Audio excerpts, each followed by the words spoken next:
आप देख रहे हो horror story triple five Raj Gupta के साथ।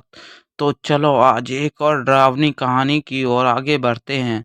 दोस्तों, वैसे तो मैं भूतों प्रेतों पर यकीन नहीं करता हूँ, इन्हें बस एक कल्पना के रूप में ही मानता हूँ।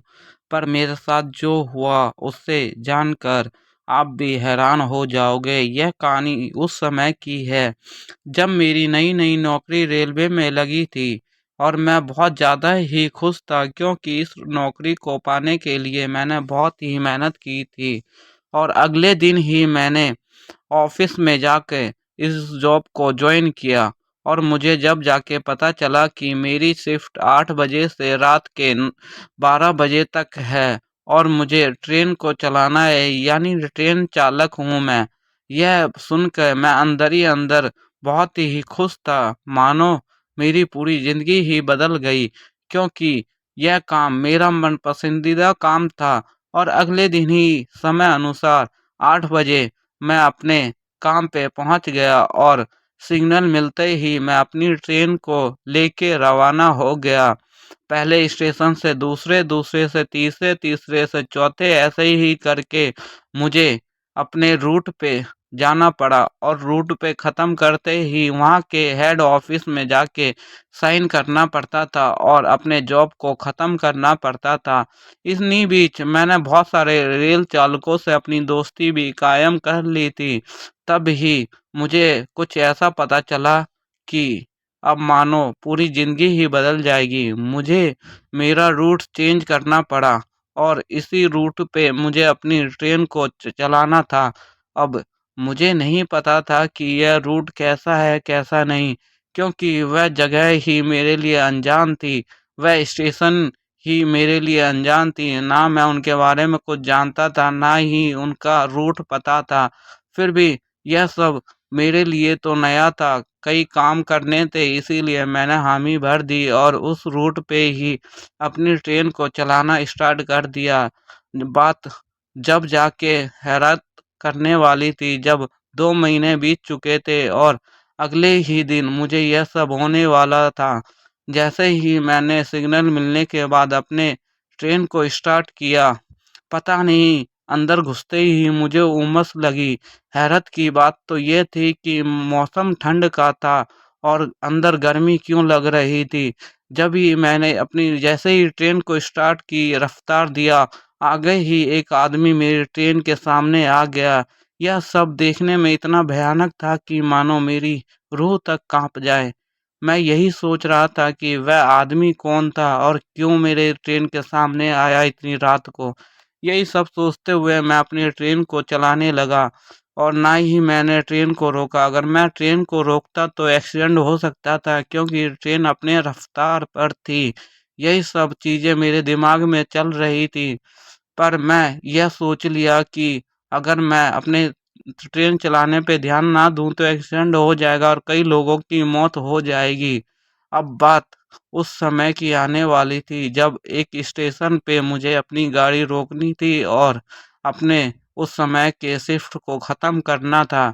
हालाँकि यह स्टेशन दिखने में तो बहुत ही भयानक सा नज़र आ रहा था, क्योंकि इस स्टेशन की झलक मैंने दूर से ही देख ली थी। यह इतना अंधेरा था, इतना अंधेरा कि मानो इंसान भी खड़ा हो तो नहीं दिखेगा, क्योंकि 1-2 लाइट के अलावा यहाँ कुछ नहीं था। यहीं जाके मुझे अपनी ट्रेन को रोकना था और मैंने जैसे ही अपनी ट्रेन को इस स्टेशन पे रोका तो बाहर निकलते ही मैंने देखा कि यहाँ पे 4-5 आदमी ही बैठे हुए हैं और वह सफ़र करने के लिए नहीं, बस आराम करने के लिए बैठे हुए हैं, ऐसा प्रतीत हो रहा था।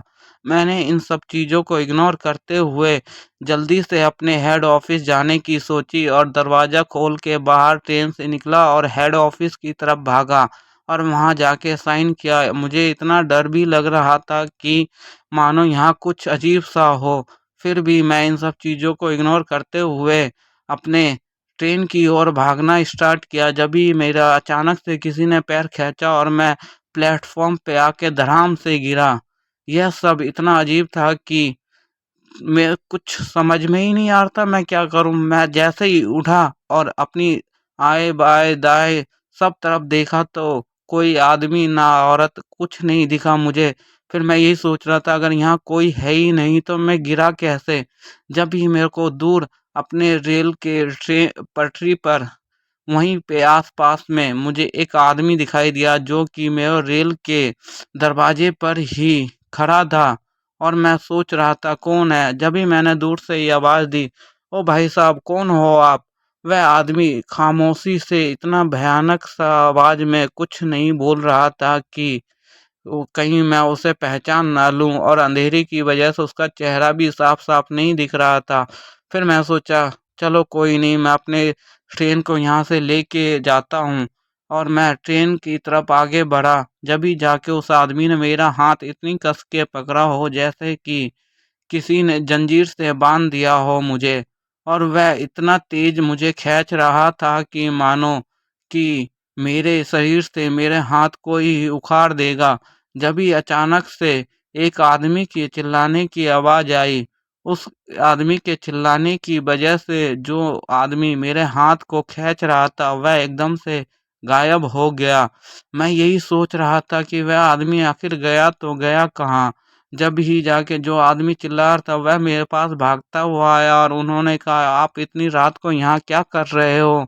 मैंने उन्हें सारी घटना बताई तो उन्होंने बताया कि यहाँ पे कुछ कर्मचारी एक रात को काम कर रहे थे और ट्रेन हादसे में उनकी मौत हो गई और वह यहाँ पे अब भी भटकते हुए नजर आते हैं और रेल चालकों को परेशान करते हैं, उन्हें डराते हैं। यह सब सुनकर मेरी तो रोंगटे ही खड़े हो गए और मैं कुछ समझ ही नहीं पा रहा था। जब भी उस आदमी ने कहा चलो अब यहाँ से मैं सिग्नल दिखाता हूँ और जल्दी से आप यहाँ से निकल जाओ। तब ही एक आदमी और चिल्लाता हुआ मेरी तरफ भागता हुआ आया। अंधेरे की वजह से वह मुझे साफ-साफ नहीं दिख रहा था। वह जब मेरे पास आया तब जाके मुझे पता चला कि यह तो एक रेल चालक है। उसने बताया है कि आज मेरी अपॉइंटमेंट आपके साथ दी गई है और मैं आपके साथ ही रेल को चलाऊँगा। यह सुन के मुझे तो थोड़ी खुशी हुई कि हाँ, चलो अब मुझे थोड़ा आराम मिल ही जाएगा और मैं आराम से अपने सफ़र को काट लूँगा। अब बात आई थी कि मुझे इस स्टेशन से अपने पहले स्टेशन पे ले जाके ट्रेन को खड़ा करना था। इसी बीच हम दोनों में कोई बात नहीं हो रही थी पर मेरे मन में ऐसा लग रहा था कि मैं उसे अपनी सारी घटनाएँ उसे बता दूँ और कुछ ना कुछ उसका जवाब मिलेगा।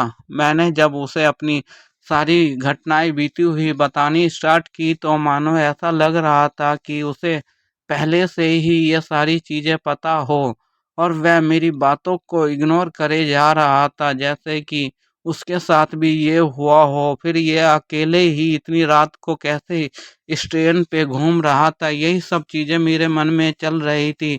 अब बात उस समय आई जब सुबह के समय मैं अपने ऑफ़िस गया और मैं अपने उसी रेलवे चालक के बारे में पता करने के लिए कि वह कौन था, कहाँ रहता है और कहाँ से आता है, यह सब चीज़ें जानने के लिए मैंने ऑफ़िस में जाके उनकी बातें सारी घटनाएँ बताई और उस रेल चालक के बारे में पूछा तो उन्होंने कहा कि आपके साथ तो कल कोई रेल चालक को अपॉइंट नहीं किया गया था, तो वह कौन था?